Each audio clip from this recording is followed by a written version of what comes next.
বা আদম সন্তানকে আমি অনেক বিষয়ের উপরে মর্যাদা দিয়েছি। দেখেন, অনেক বিষয়ের উপরে মর্যাদা দেওয়া আর সমগ্র সৃষ্টি জগতের শ্রেষ্ঠ আশরাফুল মাখলুকাত বলার মধ্যে পার্থক্য আছে না নাই? আছে। আবার অনেকে যুক্তি দিয়েছে যে দেখেন, ফেরেশতা মালাইকা আদমকে সিজদা করেছে, এখন কে সিজদা করছে? ফেরেশতা।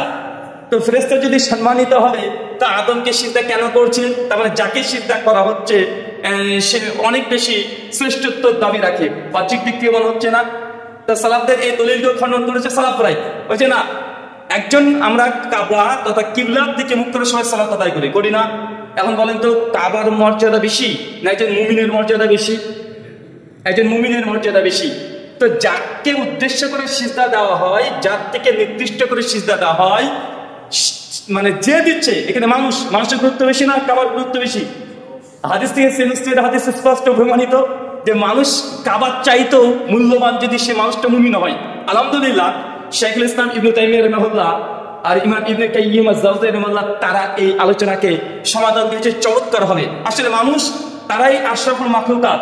মানুষের মধ্যে যারা মুমিন, কি বললাম বলেন তো, যারা মুমিন তারা ফেরেশতাদের চাইতেও মাকাম অনেক বেশি হয়ে যায়। মানে ফেরেশতা বলতে মূল ফেরেশতা নয়, মূল যে ফেরেশতা আমরা চারজন জানি, ফেরেশতা জিবরিল, মিকাইল, ইসরাফিল আছেন নাই, এদের চারজন উলুল আজম মালাইকা, মানে সবচেয়ে বড় ফেরেশতা। এদের মর্যাদা, নবীদের মর্যাদা, উলুল আমর যে চারজন বড় বড় নবী ছিলেন আছে না, চারজনের উপরে কিতাব অবতীর্ণ হয়েছে, যারা কোরআন মাজিদে স্পষ্ট মজুদ আছে, আর অজস্র নবীদের উপরে কিতাব অবতীর্ণ হয়েছে। আগে এই বেসটা বুঝেন, চারজন গুরুত্বপূর্ণ ফেরেশতা, এই ফেরেশতাদের চাইতে মর্যাদা বেশি কার? নবীদের। আর সাধারণ আম ফেরেশতা, আল্লাহ কোটি কোটি ফেরেশতা আছে না, কোটি কোটি ফেরেশতা আছে। একজন সাধারণ মুমিনের মর্যাদা এই ফেরেশতাদের চাইতেও অনেক বেশি। তার মানে এক কথা ইবনে কাইয়িম আয-যাওজিয়্যী রাহিমাহুল্লাহ বলছেন, যারা মুমিন তারা আশরাফুল মাখলুকাত, সমস্ত মানুষ আশরাফুল মাখলুকাত নয়। আল্লাহ সুবহানাহু ওয়া তাআলা আমাদেরকে তুমি মুমিন হিসেবে কবুল করো, সকলে বলি আমিন। আমাদের মধ্যে যারা অসুস্থ আছে, আল্লাহ সুবহানাহু ওয়া তাআলা তুমি আশ-শাফি, তুমি সুস্থতা দানকারী, আমি প্রত্যেককে তুমি সুস্থতা দান করো, সকলে বলি আমিন। সম্মানিত সুধী, বাদ মাগরিব থেকেই বিভিন্ন আলোচক কোরআনুল কারীম এবং হাদিস মুবারাকা থেকে অনেক গুরুত্বপূর্ণ নসিহত আপনাদের কাছে পেশ করেছে। আজকের এই আলোচনা সভার অন্তিম লগ্নে আপনাদের সামনে উপস্থিত হয়েছি। একটা ছোট্ট নির্দিষ্ট বিষয়ের উপরে কথোপকথন করব আপনাদের সঙ্গে। জুমার খুতবা আর স্টেজের আলোচনা দুটোর মধ্যে পার্থক্য আছে না? আর ইসলামী হালাকা এটাকে বলতে হবে না, একটা কর্মী সম্মেলনের মতো, যে এখানে এসেছেন আপনারা ইসলাম সম্পর্কে আমরা কিছু জানবো এবং আমরা এই যে জিনিসটাকে জানলাম আরেকজন মানুষের কাছে পৌঁছে দেবো। তার মানে বুঝে গেল যে ইসলামটাকে জানা এটা অতীব গুরুত্বপূর্ণ। এখন ইসলাম বলতে এক এক মানুষ এক এক রকমের বুঝে, আর এক এক মানুষ এক একটা জিনিসকে তার ইসলাম মনে করছে। তবে বিশুদ্ধ ইসলাম যেটা আমরা দাবি করি যে মানে হচ্ছে সালাফদের মানহাজ এবং ফাহামুস সালাফ, সালাফদের ফাহাম, সালাফরা কিভাবে বুঝেছে, যদি হচ্ছে মানহাজুস সালাফ, এ বিষয়ে পুরো একাধিক আলোচনা আহলে হাদিসদের তরফ থেকে আপনি শুনেছেন। আমি যে বিষয়ে আলোচনা করবো ফাহামুস সালাফ, কি বললাম বলেন তো? ফাহামুস সালাফ, এটা আপনার কাছে শব্দটা নতুন মনে হতে পারে। ফাহাম মানে বুঝ, কি বললাম? ফাহাম মানে বুঝ, সালাফ মানে পূর্ববর্তীদের যে বুঝ। আজকে 1400 বছর পরে আমি আপনি যদি কোরআন মাজিদ বুঝতে যাই নিজের মতো করে, যদি সালাফদের বুঝ যদি আমরা গ্রহণ না করি, তাহলে কোরআন মাজিদের শুরুতেই একদম প্রথম সূরাতে আপনি মুক্ত করে পড়বেন। চলেন আমি দেখাই সালাফদের বুঝ কেন গুরুত্বপূর্ণ। কেন আজকে কোরআন মাজিদ খুলে একটা বাংলা কোরআন খুললাম, অথবা আপনি আরবি ভাষার উপরে পিএইচডি ডিগ্রি করেছেন, ভাষাবিদ হয়েও কোরআন মাজিদকে যদি আপনি নিজ বুঝতে চান, আপনি পথভ্রষ্ট 100% হবেন। আমরা তো বাঙালি, বাংলা কোরআন মাজিদ পড়ে যদি মনে করেন যে আমি কোরআনকে মুকাম্মাল পরিপূর্ণ বুঝতে পারবো এবং আমি পড়ে আমল করতে চলে যাব, পূর্ববর্তী সালাফরা, আগেকার ওলামারা, শাইখ মাশায়েখ, তারা কিভাবে কোরআনটিকে বুঝেছে, কিভাবে তাফসীর করেছে, আমার দরকার নেই, আমি আমার বুঝের উপরে চলবো, তা আপনি পথভ্রষ্ট হবেন। এটা তো বাঙালি ক্ষেত্রে বললাম, শুধু বাঙালি নয়, একজন আরবিয়ান যে জন্মসূত্রে আরবিক ভাষা তার মাতৃভাষা, তারপরে ভাষা সাহিত্যের উপরে যদি পিএইচডি ডিগ্রি করে, সেও যদি কোরআন মাজিদকে নিজের আরবি ভাষা দিয়ে বুঝতে চায়, শুধু আরবি ভাষা দিয়ে, আর যদি কোনো ফাহাম, কোনো বুঝ যদি না নেয়, তাহলে সে পথভ্রষ্ট হবে। চলেন কয়েকটা মিসাল দিয়ে আপনাকে শুরু করি, তারপরে আমি আস্তে আস্তে ফাহামুস সালাফ কি প্রথম থেকে শেষ পর্যন্ত আপনি বোঝার চেষ্টা করবো ইনশাআল্লাহ। দেখেন, আমরা যখন প্রত্যেক কোরআনের আয়াত পড়ি, 114টা সূরা আছে না, 113টা সূরাতে কি দিয়ে শুরু হয়েছে? বিসমিল্লাহির রহমানির রহিম আছে না? সূরা তাওবাতে নেই, সূরা তাওবা চ্যাপ্টার 9 9 নম্বর সূরাতে নেই। তারপর সূরা নামালের 30 নম্বর আয়াতে সুলাইমানের খাতে আল্লাহকে ব্যবহার করে সে 14 বারই পূর্ণ করে দিয়েছে। এখন যদি কোরআন মাজিদ আরবি ভাষায় আপনি এখন বাংলা অনুবাদ করবেন, বিসমিল্লাহির রহমানির রহিম এই যে শুরু করছেন, লিখছেন, এখন বলেন তো কোরআন মাজিদ কার কালাম? জোরে বলেন, আল্লাহর কালাম। কোনো সন্দেহ আছে? কোনো সন্দেহ নেই। এখন কোরআন মাজিদ যদি কালামুল্লাহ হয়, আল্লাহর কালাম হয়, আল্লাহর কথাই হয়, আর আল্লাহ এই কিতাবকে তিনি অবতীর্ণ করেছেন। সূরা বাকারা 183 নম্বর আয়াতে স্পষ্ট মজুদ আছে যে শাহরু রমাদান আল্লাযী উনজিলা ফীহিল কুরআন, এই সে রমজান মাস যেই মাসে আমি আল্লাহ কোরআনুল কারীমকে, কোরআনুল মাজিদকে আমি অবতীর্ণ করেছি। এখন একজন ব্যক্তি যে শুধু আরবি ভাষায় জানে, ইসলামী ইতিহাস, হাদিস, ফিকহ শাস্ত্র কিছু বুঝে না, তাহলে কোরআনে আয়াত থেকে সে কি বুঝবে যে আল্লাহ কোরআন মাজিদকে আসমান থেকে টপ করে রমজান মাসে নামিয়ে দিয়েছে? আসলে কি কোরআন মাজিদ গ্রন্থ আকারে দুনিয়াতে এসেছে? তাহলে এই অনুবাদ কিভাবে করবেন?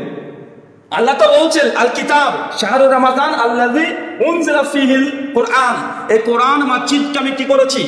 রমজান মাসে অবতীর্ণ করেছি এবং কিতাব আকারে অবতীর্ণ করেছি। একাধিক আয়াতে আছে। সূরা বাকারা খোলেন, প্রথমেই আলিফ লাম মিম যালিকাল কিতাব। আচ্ছা, যারা আরবি গ্রামার মোটামুটি বুঝেন, জালিকা এটা দিয়ে কি বোঝায়? জালিকা মানে ওই কিতাব যার মধ্যে কোনো সন্দেহ নেই। সূরা ফাতিহা প্রথমেই, সূরা বাকারা প্রথম আয়াত আপনি ব্যাখ্যা করতে পারবেন না আরবি গ্রামার দিয়ে। যদি আরবি গ্রামার দিয়ে যদি আপনি অনুবাদ করতে চান, তাহলে আরবি গ্রামারের ব্যতিক্রমধর্মী গ্রামার ব্যবহার করতে হবে, যেটা ট্র্যাডিশন প্রচলিত, বহুল প্রচলিত, এই গ্রামার আপনি টিকতে পারবেন না। কেন? জালিকাল কিতাব এর অনুবাদ যদি অ্যাকুরেট করেন, ওই কিতাব যার মধ্যে কোনো সন্দেহ নেই। এখন ওই কিতাব বলতে মানে কোরআন মাজিদের আগে যে কিতাবগুলো এসেছে তার মধ্যে কোনো সন্দেহ নেই। এর যদি আরবি গ্রামার দিয়ে যদি প্রচলিত গ্রামার যদি ব্যবহার করেন, ওই কিতাব, এই আয়াতের ব্যাখ্যা করতে গেলে জাউল্লাহ জামাখশারি তাফসীরে কাশফের লেখক জাউল্লাহ জামাখশারি মানে কি জানেন? তার ভাষা, তার সাহিত্য আরবি ভাষায় এত উঁচু মানের যে তাকে বলা হয় কোরআন মাজিদের যে ভাষা, এটাকে হজম করতে পেরেছে 1 নাম্বার পৃথিবীতে কোন যদি মুফাসসির হয়ে থাকে সে জাউল্লাহ জামাখশারি, তাকে বলা হচ্ছে আল্লাহর পরিবার। চিন্তা করতে পারছেন কত বড় লকাব, এত বড় ভাষা সাহিত্যবিদ, আরবি ভাষার উপরে তার ঝংকার, তার সাহিত্য, আরবিয়ানরা তারও হতাশ হয়েছে যে লোকটা এত পাণ্ডিত্য, মানে এমন এমন আরবি ভাষার সাহিত্য তিনি ব্যবহার করেছেন।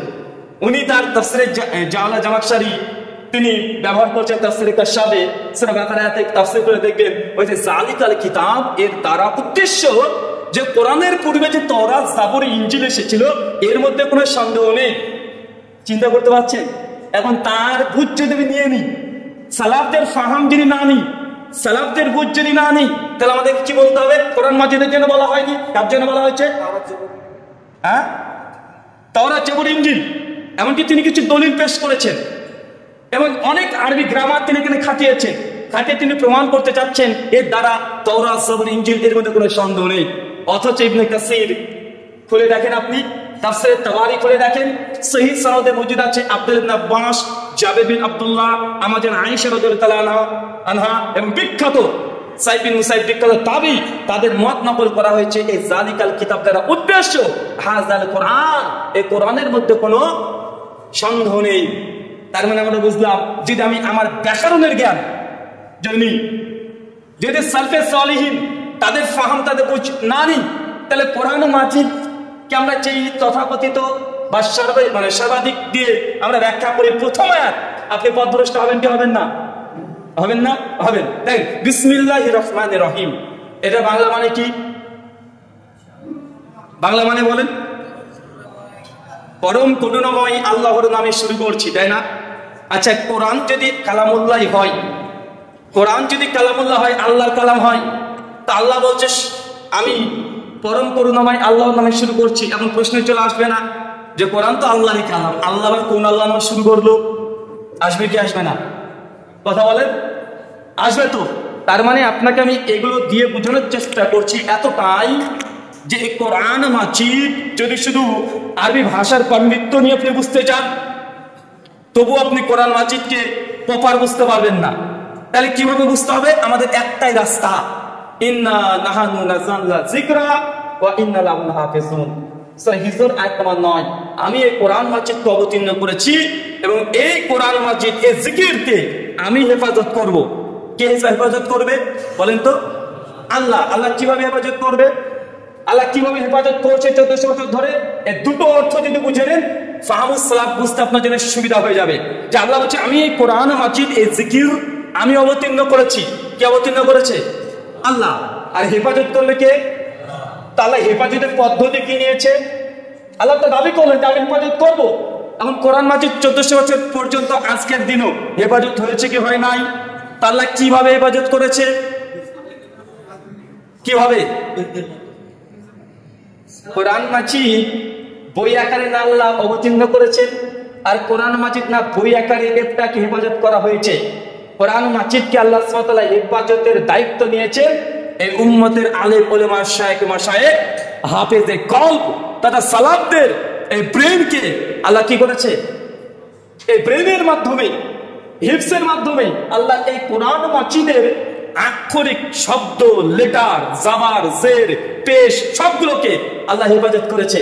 খুব সহজে এখন বোঝা যাচ্ছে কোরআন মাজিদকে আল্লাহ সুবহানাহু ওয়া তাআলা যদি প্রত্যেকটা অক্ষর, জাবার, জের, পেশ একজন আলেমের মাধ্যমে, মানুষের মাধ্যমে, হাফেজের মাধ্যমে হেফাজত করে, তো কোরআনের যে বুঝ আল্লাহ কার মাধ্যমে এটা হেফাজত করবে? কার মাধ্যমে? সালাফদের মাধ্যমে। এটা সহজ বোঝা যাচ্ছে না? আল্লাহ যদি অক্ষরের হেফাজতকারী যদি মানুষের কলব করে দেয়, মানুষের হিফজ শক্তিকে করে দেয়, তো কোরআনের যে অর্থ, কোরআনের ভাবার্থ, কোরআনের সে কি বোঝাচ্ছে, এটা হেফাজত কার মাধ্যমে করবে? সালাফদের মাধ্যমে, আলেম ওলামাদের মাধ্যমে। আল্লাহ সুবহানাহু ওয়া তাআলা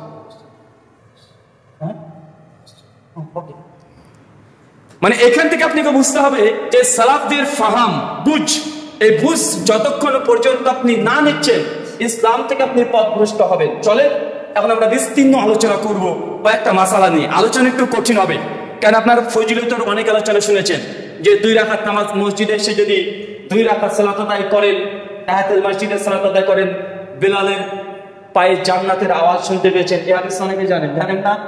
কেউ যদি মসজিদ বানিয়ে দেয় বাইতুল ফিল জান্নাহ, জান্নাতে তার জন্য একটা ঘর আছে, এই হাদিস জানেন না? কেউ যদি সুবহানাল্লাহ, আলহামদুলিল্লাহ, আল্লাহু আকবার 100 বার করে বলে, তাহলে সমুদ্রের সমপরিমাণ পাপ আল্লাহ ক্ষমা করে দেবে। এই হাদিস জানা আছে না? আছে। তো ফজিলত এবং ইসলামের কোনটা করণীয়, কোনটা বর্জনীয়, আহলুল হাদিস সমাজ আলহামদুলিল্লাহ অন্যান্য সোসাইটির সমাজের চাইতে আহলে হাদিসের ছেলে মেয়ে সকলে তার একটা হলেও এই কোরআন সুন্নাহ বেশি জানে, জানে না? জানে। তাই এই জানার চাইতে আপনার বুঝটাকে ঠিক করেন, নচেত আজকে ঠিক আছেন, 5 বছর পর কেউ এসে আপনাকে দাওয়াত দিবে, আপনি পথভ্রষ্ট গোমরাহে বসে থাকবেন। এরকম আশঙ্কা আছে না? নাই? এরকম আশঙ্কা আছে। চলেন এখন আহলুল হাদিসরা কিভাবে এই ফাহাম বুঝে, সালাফদের ফাহাম কিভাবে বুঝে, একটা মাসালার উদাহরণ দিই, আপনি চাই স্পষ্ট হয়ে যাবে। ধরেন আমাদের প্রসিদ্ধ 4টে মাযহাব আছে, আছে না? হানাফি, শাফিঈ, মালিকি, হাম্বলি, 4 মাযহাব। এখন অনেককে ভাবতেন এরা আবার কারা? 4 জন নাম বললাম, এটা হচ্ছে 4 জন মানুষের নাম। অনেকে জানে না হানাফি কি জিনিস, খেতে হয় না গায়ে মাখতে হয়। ইমাম আবু হানিফা, যার নাম ছিলেন নোমান বিন সাবিত আল কুফি আল জুতি, তিনি বাগদাদের কুফাতে তিনি জন্মগ্রহণ করেছেন, কুফাতে তিনি মৃত্যুবরণ করেছেন। জন্ম 80 হিজরি, মৃত্যুবরণ করেছেন 150 হিজরি। তিনি অনেক বড় তৎকালীন সময়ে দিকপাল পণ্ডিত আলেম ছিলেন। তার সমকক্ষ আলেম, তার সমসাময়িক সময়ে অদ্বিতীয় তিনি। কথা বুঝতে পারছেন? এত উঁচু মানের একজন আলেম ছিলেন। আর 80 হিজরি মানে সেই সময় বুখারী, মুসলিম, আবু দাউদ, তিরমিজি, ইবনে মাজাহ, নাসাই, দারমি, দারকুতনি, বাইহাকি যতগুলো হাদিসের গ্রন্থ দেখছেন, এই হাদিসের গ্রন্থগুলো বই আকারে মার্কেটে পাওয়া যেত না, এমনকি এইসব আলেমগুলো জন্মগ্রহণ করেনি। তারপরে সেই সময়কার মানুষ আল্লাহ নবী মৃত্যুবরণ করছে 11 হিজরি। কত হিজরি? 11 হিজরি। আর আল্লাহ নবীর সাহাবীদের প্রজন্ম ছিল প্রায় ধরে নেন 100 হিজরি পর্যন্ত। কত হিজরি? এই সময়টাকে বুঝলেই আপনি এরপরে যে আলোচনা করবো কঠিন হলেও আপনার সহজ মনে হবে। তো ইমাম আবু হানিফা রাহিমাহুল্লাহ তিনি একজন বিখ্যাত আলেম, অনেক তিনি পড়াশোনা করেছেন, কোরআন হাদিস তিনি জেনেছেন। মানুষ তাকে যখন প্রশ্ন করতো তিনি কোরআন হাদিস নিজের বুঝ দিয়ে কোরআন সুন্নাহ ঘেটে ঘেটে মাথাতে যা আছে যতটুকু তার জ্ঞান আছে ওই জ্ঞানগুলোকে খাটিয়ে একটা প্রশ্নের উত্তর করে দিতেন। এই যে উত্তরটা দিলেন, এই উত্তরগুলো তার সাহাবীরা মানে ইমাম আবু হানিফার ছাত্ররা শাগিরদরা ডিসাইডেড তারা কি করতেন, ওটাকে তারা লিখে ফেলতেন। কি করতেন? যেন আজকে আব্দুল্লাহ সালাফি হাফেজাহুল্লাহ, আল্লাহ তাকে হেফাজত করুক, তিনি আজকে আপনাদের এখানে আলোচনা করেছেন না? আলহামদুলিল্লাহ, আমাদের আহলুল হাদিস সমাজে তিনি অনেক বড় বিদ্বান, তাকে আমরা সকলে সম্মান করি, ভালোবাসি। এবং তিনি যদি কোনো ফতোয়া একটা দিয়ে দেয়, এটা আমাদের কাছে অনেক বড় মাপের একটা ফতোয়া নয়। হ্যাঁ, এখন আপনাকে যদি প্রশ্ন করে এই 7 ভাগ কোরবানি হবে কি হবে না, আপনি তখন বলছেন যে আব্দুল্লাহ সালাফি সাহেব তো বললেন এটা জায়েজ, কোনো সমস্যা নেই, তবে না দেওয়াটাই ভালো। তার মানে কি আব্দুল্লাহ সালাফি হাফেজাহুল্লাহর একটা ফতোয়া আমরা শুনেছি এবং আমরা সেই ফতোয়াটাকে, তিনি একজন অনেক বড় পণ্ডিত মানুষ, জ্ঞানী মানুষ, তিনি কোরআন সুন্নাহ যতটুকু জানেন সে বুঝতে একটা ফতোয়া দিয়েছে আর আমরা সকলে সেই ফতোয়াটাকে গ্রহণ করলাম। ঠিক ইমাম আবু হানিফা রাহিমাহুল্লাহ তৎকালীন যুগে তিনি এই কাজটাই করেছেন। তিনি কোরআন সুন্নাহ ঘেটেছেন, প্রশ্ন করেছেন, তিনি অ্যান্সার করেছেন। তার অনুসারী যারা আছে, তার ভক্ত যারা আছে, তার ওটাকেই মনে করেছে কোরআন সুন্নাহর এই কথাটাই কথা এত ক্লিয়ার হলো। এখন ইমাম আবু হানিফা রাহিমাহুল্লাহ এইভাবে প্রায় 40-এর কাছাকাছি ছাত্র ছিল। তার ইমাম আবু হানিফা প্রত্যেক ফতোয়াকে তারা নোট করতেন এবং এই ফতোয়াগুলোকে তারা সমাজে প্রচার করতেন। এটা হচ্ছে ইমাম আবু হানিফা। আর ইমাম, এই যে মাযহাব শব্দ আসছে না, মাযহাব মানে মত, মাযহাব মানে কি, মানে হানাফি মাযহাব মানে ইমাম আবু হানিফা রাহিমাহুল্লাহ মত, তার অ্যান্সার, তার প্রশ্নের জবাব, তার ইজতিহাদ মাসিতে প্রচার হয়ে গেল। যারা মানত তারা সেই সময়তে নিজেদেরকে মাযহাবে দাবি করেনি। কিছুদিন পর 93 হিজরিতে আরেকজন বিখ্যাত দিকপাল পণ্ডিত, যিনি নবী আলাইহিস সালামের মদিনাতে জন্মগ্রহণ করেন, তার নাম ইমাম মালিক রাহিমাহুল্লাহ। উনি কোথায়? কুফাতে।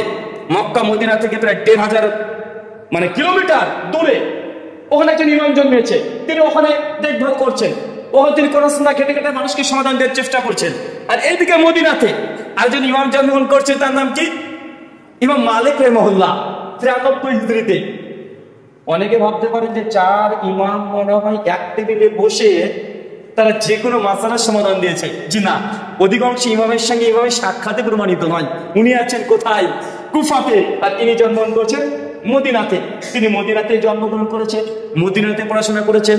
তিনি একটা পর্যায়ে যখন পড়াশোনা শেষ করেন, সেই সময় তিনি এত বড় পণ্ডিত, এত বড় আলেম, মদিনাতে তার মতো কোনো আলেমই নাই।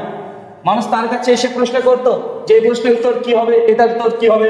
উনি তখন একটা উত্তর দিতে শুরু করলেন। তখন তার উত্তরকে যারা মানতে শুরু করলো, এটাকে বলে মালিকি মাযহাব। যারা পরবর্তী সময় তাদের মৃত্যুর প্রায় 200 বছর পর এই মাযহাবগুলো তৈরি হয়েছে। এতটুকু বুঝতে পারলেন? এইভাবে শাফি, এইভাবে হাম্বলি, আরো অনেক মাযহাব ছিল। ইমাম ইসহাক বিন রাহওয়িয়ার মাযহাব ছিল, সুফিয়ান সাউরির মাযহাব ছিল, হাসান বসরির মাযহাব ছিল, মুহাম্মদ বিন সিরিনের মাযহাব ছিল, এইভাবে অনেক আছে। জাহেলি মাযহাব ছিল, অজস্র কয়েকশো আলেমের ফতোয়া সেই সময়কার মানুষ মেনে চলতো। এতটুকু বুঝতে পারলেন? আবার সব জড়িয়ে যাচ্ছে না, জড়াচ্ছে না তো? মাশাআল্লাহ, আল্লাহ আপনাদের স্মৃতিশক্তি আরো বাড়িয়ে দিক, সকলে বলে আমিন। তো এটা হচ্ছে আপনাকে বললাম প্রায় 200 হিজরির ইতিহাস, ইলমি ইতিহাস। 200 হিজরি এইভাবে চলতে শুরু করলো। যখন 200 হিজরি পার হচ্ছে, সেই সময় জন্মগ্রহণ করছে ইমাম বুখারী রাহিমাহুল্লাহ। কে? ইমাম বুখারী। 194 জন্ম, 256 মৃত্যু। তার ছাত্র ইমাম তিরমিজি, 209 জন্ম, 279 মৃত্যু।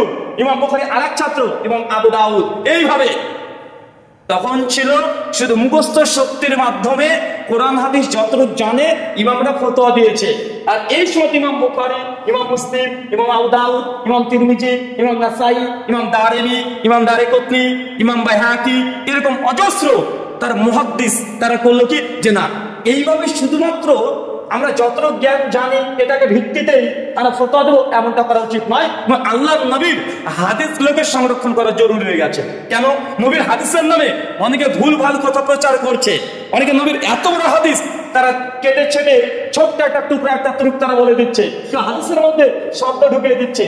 ইমাম বুখারী রাহিমাহুল্লাহর যুগের পর থেকে ব্যাপক হারে তারা মনে করলেন যে না, আল্লাহ নবীর হাদিসকে সংরক্ষণ করা উচিত। তখন শুরু হয়ে গেল হাদিস সংরক্ষণের যুগ।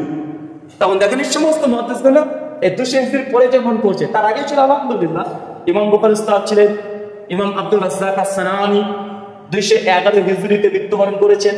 যার বিখ্যাত হাদিসের গ্রন্থ আছে মুসান্নাফ আব্দুর রাজ্জাক, প্রায় 30টা খণ্ডে 32,000-এর অধিক হাদিস ছিল। অনেকে আবার আহলে কোরআনরা সুযোগ পেয়ে যেতে পারে, যারা হাদিসকে অস্বীকার করে। তারা বলে যে হাদিস তো লেখা হয়েছে 200 হিজরিতে। কত হিজরিতে? 200 হিজরিতে। বলে না যে হাদিসকে অস্বীকার করতে চাই, এটা ডাহা মিথ্যা কথা। হাদিস 200 হিজরিতে ইমাম বুখারী প্রথম লিখেনি, ইমাম বুখারীর উস্তাদরা হাদিস লিখেছে। যেমন একজনের নাম বললাম কি, আব্দুর রাজ্জাক। মনে থাকবে না? যদি মনে না থাকে বাংলাদেশের বক্তা আব্দুর রাজ্জাকের নাম মনে রাখেন। বুঝতে পারলেন না? ওনার নাম হচ্ছে আব্দুর রাজ্জাক, যিনি ইমাম বুখারী রাহিমাহুল্লাহর উস্তাদ আব্দুর রাজ্জাক আস-সানাআনী। ইনি 211 হিজরিতে মৃত্যুবরণ করে। মানে ইমাম বুখারী 194 জন্ম, ইনি 211তে মৃত্যু। চিন্তা করতে পারছেন? তিনি জন্মগ্রহণ করছেন 131 হিজরির দিকে। তার মানে আল্লাহ রাসূলের সাহাবীদের পরের প্রজন্মের মানুষ। তখনই তিনি প্রায় 30,000 হাদিস তিনি লিপিবদ্ধ করে ফেলেছেন। ইমাম বুখারীর আরেকজন উস্তাদ আবু বকর ইবনে আবি শাইবা রাহিমাহুল্লাহ, তিনি মৃত্যুবরণ করেছেন 233 হিজরিতে। যার বিখ্যাত হাদিসের গ্রন্থ আছে মুসান্নাফ ইবনু আবি শাইবা, যার হাদিসের ছাত্র মোটামুটি ঘাটাঘাটি করেন এই হাদিসের নামে। ইনি ইমাম বুখারীর উস্তাদ। ইমাম বুখারীর আরেকজন উস্তাদ ছিলেন ইমাম হুমায়দি, তার হাদিসের গ্রন্থ আছে মুসনাদ হুমায়দি। ইমাম বুখারীর আরেকজন উস্তাদ আলী বিন মাদিনী, তার হাদিসের গ্রন্থ আছে মুসনাদ আলী বিন জাদ। অজস্র হাদিসের গ্রন্থ আছে। এম ছোট বললাম, আহলে কোরআনরা মাঝখান থেকে আমাদের সুযোগ না পেয়ে যায় যে তোমাদের বক্তায় বলে গেছে ইমাম বুখারীর সময় থেকে হাদিসের রচনা শুরু হয়েছে। না, আগে থেকে হাদিস রচনা শুরু ছিল, কিন্তু একাডেমিক একদম সরকারি রাষ্ট্রীয়ভাবে ব্যাপক হারে হাদিসকে লিপিবদ্ধ শুরু হয়েছে 200 হিজরির পর থেকে। কথা বুঝতে পারলেন? আর এই সিলসিলা চলেছে প্রায় 400 হিজরি পর্যন্ত। কত হিজরি? 400 হিজরি। ইমাম বায়হাকীর যুগ পর্যন্তই মোটামুটি সনদ দিয়ে হাদিস রচনা করা শেষ হয়ে গেছে। তার মানে আপনাকে এতক্ষণ আমি বুঝালাম ইসলামের 400 বছর পর্যন্ত সালফে সালিহিন আলেম মুহাদ্দিস ফুকাহাদের ইলমি যে চর্চা ছিল 400 বছর পর্যন্ত। আল্লাহ সুবহানাহু ওয়া তাআলা আমাদেরকে সালাফদের ইলম থেকে বোঝার তৌফিক দান করে চলে পড়ি, আমিন। এবার চলেন, এখন কেন এত ডিফারেন্স হচ্ছে? একজন মাযহাবের ফতোয়া এক, আরেকজন মাযহাবের ফতোয়া আরেক, আর আহলে হাদিসের ফতোয়া আরেক। আহলে হাদিসরা কিভাবে তাহলে কোরআন হাদিস বুঝে? একটা ছোট মিসাল দিই, এবার বুঝতে পারবেন। ইমাম আবু হানিফা রাহিমাহুল্লাহ, ওনার একটা ফতোয়া, এটা মাশহুর ফতোয়া, সকলে জানি। আগে ইমাম শাফি থেকে শুরু করি। ইমাম শাফি রাহিমাহুল্লাহ, তার ফতোয়া, আপনি ওযু করেছেন, ওযু করার পরে একটা নারীর গায়ে স্পর্শ হচ্ছে। কি হয়েছে? স্পর্শ, টাচ, কোন যৌনতা ছাড়াই নরমালি টাচ হয়ে গেছে। ইমাম শাফির ফতোয়া, তাহলে আপনার ওযুটা ভেঙে গেছে। কি হয়েছে? ওযু ভেঙে গেছে। ইমাম আবু হানিফা রাহিমাহুল্লাহ বলছেন যে না, যদি ওযু অবস্থায় কোনো নারীর গায়ে যদি স্পর্শ হয়ে যায়, ওযু ভাঙবে না যতক্ষণ না আপনি নাপাক হয়ে যাচ্ছেন। যতক্ষণ ওই টাচের কারণে আপনার শারীরিক উত্তেজনা না আসছে, মানি বা মজি বের না হচ্ছে, ততক্ষণ পর্যন্ত আপনি আপনার ওযুর দিকে থাকবে। কথা বুঝেছেন? এবার ইমাম শাফি বলছে ওযু ভেঙে গেছে মেয়েদের গায়ে স্পর্শ করলে, চাই মানি মজি বের হোক আর না, স্পর্শ করলে গেছে ভেঙে। ইমাম আবু হানিফা রাহিমাহুল্লাহর মত না, না না, ভাঙবে না যতক্ষণ না তার নাপাক কিছু বের হচ্ছে। আহলে হাদিসরা কি করেছে দেখি তো, দুই মাযহাবের মধ্যে ইখতিলাফ ঘটে গেছে। এখন ইমাম আবু হানিফা রাহিমাহুল্লাহ কি দলিল পেশ করেছে তার মাযহাবের পক্ষে, তার মতের পক্ষে যে ওযু ভাঙবে না? আলহামদুলিল্লাহ, তিনি যে দলিল পেশ করেছেন কোরআনুল কারীম থেকে ডজন খানিক হাদিস, সহিহ বুখারী 1137 নম্বর হাদিস পেশ করেছে যে আল্লাহর নবী তাহাজ্জুদের সালাতে উঠলেন, তিনি যখন তাহাজ্জুদ সালাত আদায় করছিলেন, সিজদা দিতে যাওয়ার সময় আমাদের আয়েশা রাদিয়াল্লাহু আনহার পা ছিল কিবলার দিকে মুখ করে। সঙ্গে সঙ্গে আল্লাহর নবী আলাইহিস সালাম আমাদের আয়েশার পাটাকে সরিয়ে নামাজরত অবস্থাতেই তিনি সিজদা দিলেন। ইমাম আবু হানিফা দলিল নিয়েছে এই হাদিস থেকে। এই দেখেন আল্লাহর নবী আমাদের আয়েশার গায়ে টাচ করে পাটাকে সরে দিয়ে ওই জায়গাতে সিজদা দিল। নবী তার ওযু করেনি। তার মানে কি প্রমাণ হলো? ওযু অবস্থায় মেয়েদের গায়ে যদি ছেলেদের হাত টাচ হয়ে যায় তাহলে আপনার ওযু ভাঙবে না। ইমাম আবু হানিফার দলিল। ইমাম শাফিঈ রাহিমাহুল্লাহ যে দলিলগুলো দিয়েছেন তার দলিলের মধ্যে মানে অনেক জটিলতা আছে, স্পষ্ট কোনো দলিল নেই। আমরা হালাল বললাম যে আবু হানিফা রাহিমাহুল্লাহর মাযহাবের পক্ষে বুখারীর হাদিস, আলহামদুলিল্লাহ এই মাসালায় আহলুল হানাফি মাযহাব 100% হকের উপরে আছে, কথা বুঝতে পারলেন? আর শাফিঈরা এই মাসালার উপরে তারা সত্যের উপরে প্রতিষ্ঠিত নয়, বরং এখানে হানাফি মাযহাব 100% হকের উপরে আছে। আমরা আহলে হাদিসরা কোন দিকে গিয়েছি এই মাসালায়? হানাফি মাযহাবকে অ্যাকসেপ্ট করেছি। অনেকে মনে করে যে আহলে হাদিস মানে হানাফি মাযহাবের বিরুদ্ধে যেতে হবে, আহলে হাদিস মানে হানাফিদের বিরোধিতা করা, ভাই এমন বলে কি বলে না? তো এই মাসালায় কারা হকের উপরে আছে? হানাফি মাযহাবের আলেম ওলামা পণ্ডিত ফুকাহা তাদের ফতোয়ার উপরে আহলের ফতোয়া আছে, আলহামদুলিল্লাহ। এখন আপনাকে একটা ছোট্ট কথা বলি, শাফিঈদের এই ফতোয়া যদি আপনি মানতে যান, হজে গেলে কি হবে? হজে যখন তাওয়াফ করবেন, নারী পুরুষ একসঙ্গে তাওয়াফ করছে, বলেন তো একজনে হজ হবে শাফিঈদের? হ্যাঁ, কারণ তাওয়াফ করার সময় আপনার ওযু লাগবে না? তাওয়াফ যদি করে বসে তো নারী পুরুষ একটা কাজ করবে। এখন বলতে একজনে শাফিঈ যারা বলছে আমরা শাফিঈ মাযহাব মানি, তো তাদের মাযহাব অনুযায়ী একজনে তাওয়াফ হয়ে যায় পৃথিবীতে। তার মানে তারা যদি মাযহাবের দিকে যদি ঝুঁকে যায় তাহলে যত বড় মুসিবত পড়বে এই মুসিবত থেকে তুলতে পারবে না। একমাত্র মুসিবত উঠতে পারে আল্লাহর নবীর হাদিস মানলে, কথা বুঝতে পারছেন না? কেন? গায়ে টাচ করলেই তাদের ওযু শেষ, ওযু শেষ হলে হজ শেষ হয়ে গেছে, তাওয়াফ নাই তো হজ নাই, কথা বুঝতে পারলেন না মনে হয়? এটা কি একটা মাসালা? এবার এই মাসালাটাকে একটু উল্টে দিই। ইমাম শাফিঈ রাহিমাহুল্লাহর মত আরেকটা মত নিয়ে নিন। আমি যখন নামাজ পড়ছি সূরাতুল ফাতিহা পড়ছি না? ফাতিহা সূরা পড়ার পূর্বে আমরা আউযু বিল্লাহ বিসমিল্লাহ আমরা জোরে পড়ি না আস্তে পড়ি? আস্তে পড়ি না? আস্তে পড়ি। ইমাম শাফিঈর মত যে না, আস্তে পড়া যাবে না, সূরা ফাতিহার মতোই সশব্দ পড়তে হবে।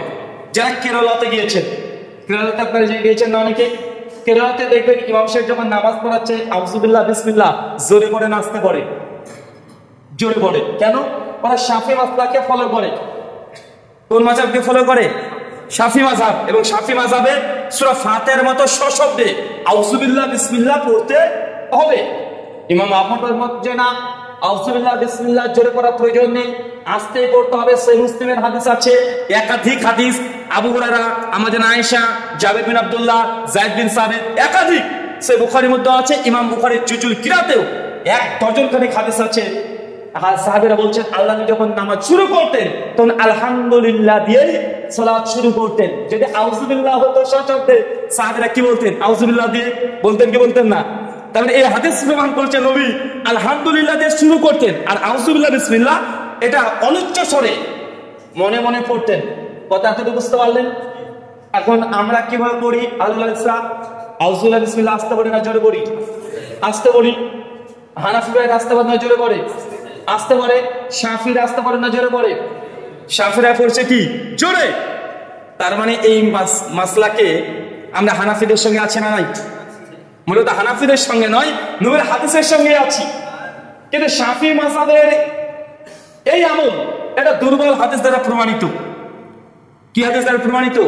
সুনান তিরমিজিতে হাদিস আছে যে আল্লাহর নবী যখন আউযু বিল্লাহ বিসমিল্লাহ বলতেন সশব্দে বলতেন। তিরমিজিতে আছে, ইমাম তিরমিজি হাদিসটা নিয়েছে, তিনি গরীব বলেছেন এবং অনেক মুহাদ্দিস তাহকিক করে সেটাকে জয়ীফ বলেছেন। তার মানে এই দুটো মাসলা আপনার সামনে পেশ করলাম যে হানাফি মাযহাব 100% হকের উপরে, আর শাফিঈ মাযহাব তাদের এই মাসালায় এই ফতোয়াতে দুর্বলতা আছে। কথা তো বুঝতে পারলেন? আমরা আহলে হাদিস বলেন যে ভাই কোন মাসলায় কি আছে দেখার দরকার নেই, বরং আমাদেরকে দেখতে হবে যে কোরআন হাদিসে কি আছে, আর আমাদের যে বুঝ এই বুঝটা সালাফদেরকে বুঝেছে কিনা বুঝে নাই। তো বুঝেছে, আমরা এই বুঝে ইমাম আবু হানিফার বুঝটাকে আমরা পেয়েছি, আমরা গ্রহণ করেছি, আলহামদুলিল্লাহ এটা আমাদের বুঝ। আচ্ছা, এবার একটা উল্টো দিক। এই দুটো মাসালায় দেখলাম শাফিঈরা বাতিল, হানাফিরা হক। এটা উল্টো দিক। শাফিঈ মাযহাবের ফতোয়া ইমামের পেছনে সূরা ফাতিহা না পড়লে নামাজ হবে না। কি হবে না? কি হবে না? নামাজ হবে না। হানাফি মাযহাবের ফতোয়া কি? না, সূরা ফাতিহা পড়লে নামাজ হবে না, মানে মাকরুহ তাহরিমি, মানে হুজুররা বলে যে মুখে আগুন ধরিয়ে দিতে হবে, ইট ঢেলে পাথর গুজে দিতে হবে, বলে না? যদি মুসান্নাফে সহিহ সনদে হাদিস পাওয়া যায় আব্দুর রাজ্জাকে এই মর্মে, তো হানাফিরা বলছে ফাতিহা পড়লে নামাজ হবে না, শাফিঈরা বলছে না পড়লে নামাজ হবে না। আহলে হাদিসরা কি বলে? পড়তেই হবে, ওয়াজিব। এখন দেখেন আমরা তিনটে মত পেলাম, কি পেলাম না? হানাফিরা বলছে পড়লে নামাজ হবে না, আহলে হাদিস শাফিঈরা বলছে না পড়লে নামাজ হবে না। এখন কোন মাসলা ঠিক? কোরআন হাদিস ভালোভাবে কেটে দেখবেন যে এই মাসালাতে শাফি মাযহাব 100% বিশুদ্ধ, হাদিস দ্বারা আমল দ্বারা প্রমাণিত যে সূরা ফাতিহা পেছনে পড়া লাগবে। একাধিক হাদিস আছে। ইমাম বুখারী স্বতন্ত্র বই রচনা করেছে জুজুল কিরাফি সালাহ, প্রায় 211 খানা হাদিস তিনি নকল করেছেন। ইমাম বাইহাকি রাহিমাহুল্লাহ আল মুতাফাজ্জার 158 হিজরি, তিনিও ইমামের পেছনে ফাতিহা পড়তে হবে এই মর্মে কিতাবুল কিরাত এই নামে তিনি একটা বই রচনা করেছেন সেই সময়। তাই হাদিসগুলো আমি আলাদাভাবে দিচ্ছি না, জাস্ট ফিকহি তেলাওয়াত আপনাকে বোঝাচ্ছি। তো এই মাসালাতে ইমামের পেছনে সূরা ফাতিহা পড়তে হবে, এই মাসালায় হক কে আছে? কোন মাযহাব? শাফিঈ। আর হানাফি মাযহাব ফতোয়া কি? এখানে দুর্বল। আমরা কি করেছি? আমরা কোনটাকে গ্রহণ করেছি? এই মাসালায় শাফিঈ মাযহাবের মতটাকে প্রাধান্য দিয়েছি। কেন? এটা অধিক হাদিস এবং কোরআনের এবং সালাফদের বুঝ অনুযায়ী এই ফতোয়াটা বিশুদ্ধ। আচ্ছা, 3 মাযহাব হয়ে গেল। এটা মালিকি মাযহাবের নেন উদাহরণ। মালিকি মাযহাব, দেখো মালিকি মাযহাবে অনেক সময়তে সৌদিতে যখন যাবেন সেই সময়তে দেখবেন মালিকিরা ওযু যখন করছে, মোজা যখন মাসা করছে, মোজা মাসা, একটু ভালোভাবে লক্ষ্য করে দেখবেন মাসা করার সময়তে মালিকিরা তারা মোজার নিচেও মাসা করে, ওপরেও করে। কিসে করে? ওপর নিচ দুটোতেই করে। অথচ সুনান আবু দাউদে আলী বিন আবি তালিবের স্পষ্ট সহিহ সনদে কলা মজুদ আছে যে দিন যদি কিয়াসের উপরে চলতো তাহলে মোজার ওপরে মাসা করা লাগতো না, তলেই করতে হতো। কিন্তু আল্লাহর নবী মোজার মাসা করার সময় কি করেছে? তলে করেন নাই, কোথায় করেছে? ওপরে। এখন আবু দাউদের সহিহ সনদে হাদিস আছে, কিন্তু মালিকি মাযহাবের ফতোয়া যে না, মোজার তলেও মাসা করতে হবে, উপরেও করতে হবে। কিন্তু হাদিস বলছে আল্লাহ নবী উপরে করেছেন, তলে করেননি। এখন বলেন তো, আমি এখন মালিকি হওয়ার কারণে এই হাদিসের বিরুদ্ধে গিয়ে আমি মালিকি মাযহাব মানতে পারি? হ্যাঁ, মালিকি মাযহাবে দেখবেন নামাজের সময়তে আল্লাহু আকবার তাকবীর দিয়ে হাত থেকে ছেড়ে দেয় না। এই কথা সহিহ তো দূরের কথা, সহিহ কোন হাদিসে প্রমাণিত নয়। বরং স্বয়ং ইমাম মালিক মুওয়াত্তা মালিকের 228 নম্বর হাদিসে আলোচনা করতে গিয়ে সাহেল বিন সাদ থেকে একটা হাদিস নিয়ে এসেছেন যে আল্লাহর নবী বাম হাতে করে ডান হাত রেখে তিনি হাত বাঁধতেন। কোথায় বাঁধতেন? হাদিস নিয়ে আসেন কিন্তু বাঁধা, অন্তত এটা প্রমাণিত। কি বললাম? কথা বলেন। হাত বাঁধতে হবে, এটা প্রমাণিত। কোথায় বাঁধতে হবে এটা নিয়ে উলামাদের মধ্যে ইখতিলাফ আছে, কিন্তু ইমাম মালিকের হাত থেকে ছেড়ে রাখতে হবে। এখন বলেন তো, স্বয়ং ইমাম মালিকের মুওয়াত্তা মালিকের মধ্যে হাত বাঁধার হাদিস আছে, এখন নবীর হাদিসের দিকে ঝুঁকবো না আমরা ইমাম মালিক রাহিমাহুল্লাহর যে আমল সেই দিকে ঝুঁকবো? কোন দিকে? হাদিসের দিকে। এবং এই হাদিস সালাফরা কি বুঝেছে, জমহুর সালাফরা কি বুঝেছে, আর সেই বুঝটাকে আমরা গ্রহণ করেছি। গেল 3টে মাযহাব। আচ্ছা, আর একটা মাযহাব আমরা নিয়ে নিই। কোন মাযহাব বাকি আছে? একটা উদাহরণ দেবো। আচ্ছা, হাম্বলি মাযহাবে দেখবেন যেমন সামি আল্লাহু লিমান হামিদা বলে দাঁড়াচ্ছে, তারপরে আবার বাম হাতে করে ডান হাত রেখে আবার হাত থেকে বাঁধছে, বাঁধে না? বাঁধে তো। আমার জানা মতে হাদিস জগতে সহিহ সূত্রে কোনো হাদিস প্রমাণিত নয়। শুধু একটাই মুসনাদ আহমদের রিওয়ায়াত প্রমাণিত একটা আছে। ইমাম আহমদ নিয়ে এসেছেন সিমাক বিন হারব থেকে, যে হাদিসগুলোকে স্বয়ং হাম্বলি মাযহাবের ইমাম গনি যে বলেছেন। শেখ আল্লামা নাসিরুদ্দিন আলবানী সিফাতুস সালাতুন নবীতে অনেক বিস্তারিত আলোচনা করেছেন যে রুকু থেকে উঠে সামি আল্লাহু লিমান হামিদা বলে আবার বাম হাতে করে ডান হাত বেঁধে রাখতে হবে, এই মর্মে সহিহ বিশুদ্ধ কোনো হাদিস নাই। এটা জাস্ট ইজতিহাদ, কিছু আলেমরা ইজতিহাদ করেছে, কিন্তু হাম্বলিরা এই মাসআলা কট্টর, তারা হাত ছাড়তে রাজি না। অথচ স্পষ্ট কোনো দলিল পাওয়া যায় না।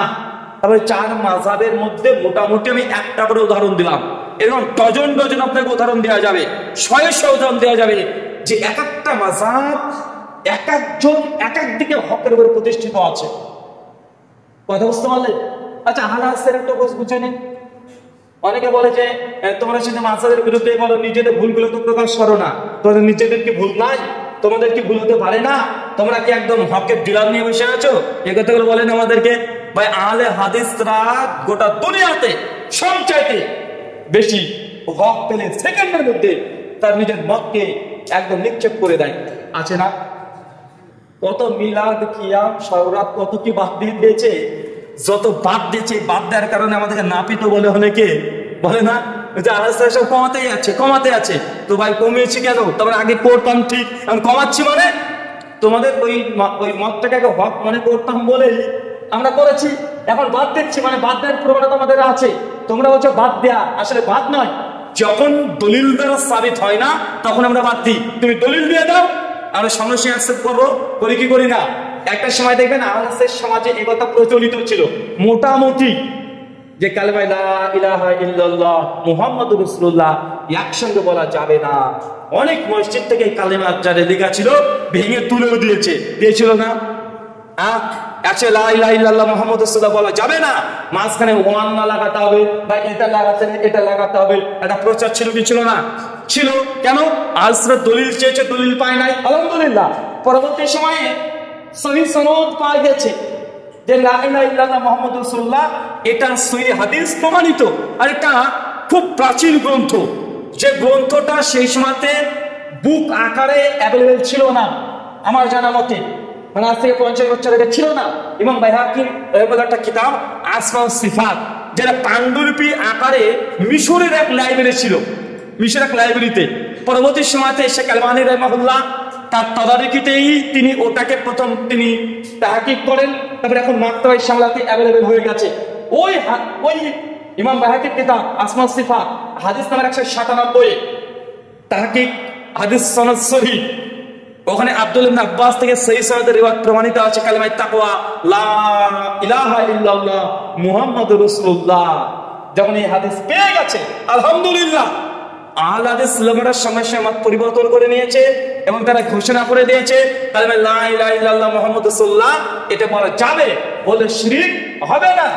2011 সালে বাংলাদেশের তাহরিক পত্রিকা তারা ঘোষণা দিয়ে তাদের প্রশ্ন উত্তর পর্ব 23 মার্চ মাসে তারা বলে দিয়েছে লা ইলাহা ইল্লাল্লাহ মুহাম্মাদুর রাসূলুল্লাহ এটা বলা জায়েজ, না জায়েজ কিছুই নয়। কথা বুঝতে পারলেন?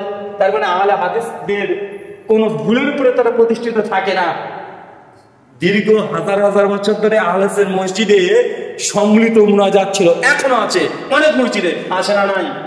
যখন দেখছে যে হাদিস তো পাওয়া যায় না রে ভাই, এতজনের সামনে প্রচলিত ছিল করেছি, কিন্তু হাদিস ঘুরতে গিয়ে দেখছি না এমন মতো কোনো হাদিস প্রমাণিত নয়, সহিহ দূরের কথা জয়ীফ হাদিসে প্রমাণিত নয়। ফরজ নামাজের পরে মুনাজাত, বিবাহ মজলিসের পরে মুনাজাত, জানাজার পরে সম্মিলিত মুনাজাত, এগুলো তো প্রমাণিত নয়। যখন অনেক তদন্ত করে ঘাটাঘাটি করে দেখছে যে আসলে নাই, আহলে সমাজে ছিল, তখন বাতিল করে দিয়েছে, বেঁচে না। আবার কেউ যদি হাদিস দেখাতে পারে যায় না এই তো সহিহ হাদিস পেয়ে গেছি, আহলেসরা রাতারাতি মেনে নেবে কি নেবে না?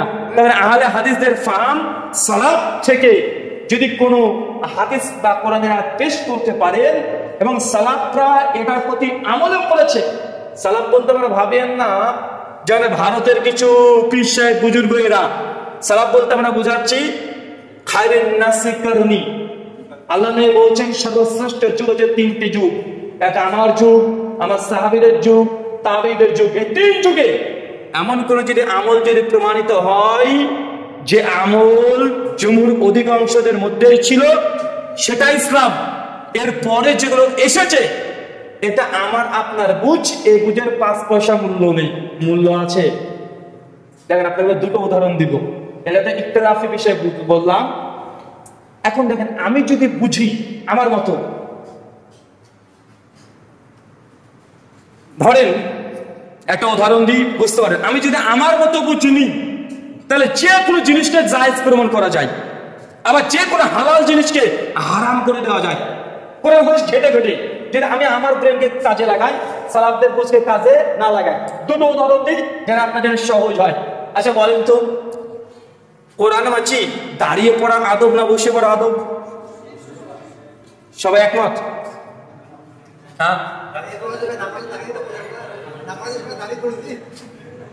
এখন আমি যদি যুক্তি খাটাই, আমার বুঝলি ধরেন আমাদের সমাজে যারা সুন্নি আছে, গরম সুন্নি, সুন্নি বলেন তো ওই যে জিলেবি, হ্যাঁ, মানে যারা কবর মাজারটাকে মনে করে ধর্ম, নবীজি নূরের তৈরি না মাটির তৈরি, নবীজি হাজির নাতে ইলমের গায়ে, পীরের পায়ে চুমু দেওয়া, পীরের কবরে সিজদা দেওয়া, যারা 8-10টা মাসলাকে যারা ধর্ম মনে করে, আর তাদের বিরুদ্ধে যারা আছে তারা সকলে ওয়াহাবি, গায়ের মুকাল্লিদ, লামাযাবি, ইহুদি খ্রিস্টানের দালাল, মুখ দিয়ে একদম মানে বারুদ বের হয়, এরকম কিছু মানুষ আছে না?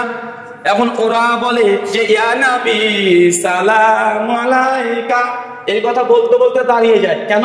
বলছে নবীজির উপরে দুরূদ পড়তে হবে, দুরূদের আদব হচ্ছে দাঁড়িয়ে, কি দাঁড়িয়ে দিতে হবে, সম্মান কি দাঁড়িয়ে দিতে হবে।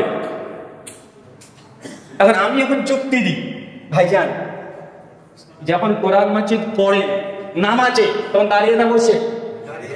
আলহামদুলিল্লাহ পড়ছে না, দাঁড়িয়ে না বসে? নামাজে মধ্যে দাঁড়ানোটা কি আদব না? তা আল্লাহ সুবহানাহু ওয়া তাআলার জামানা দুনিয়াতে সবচেয়ে শ্রেষ্ঠ ইবাদত কি? as-সালাত।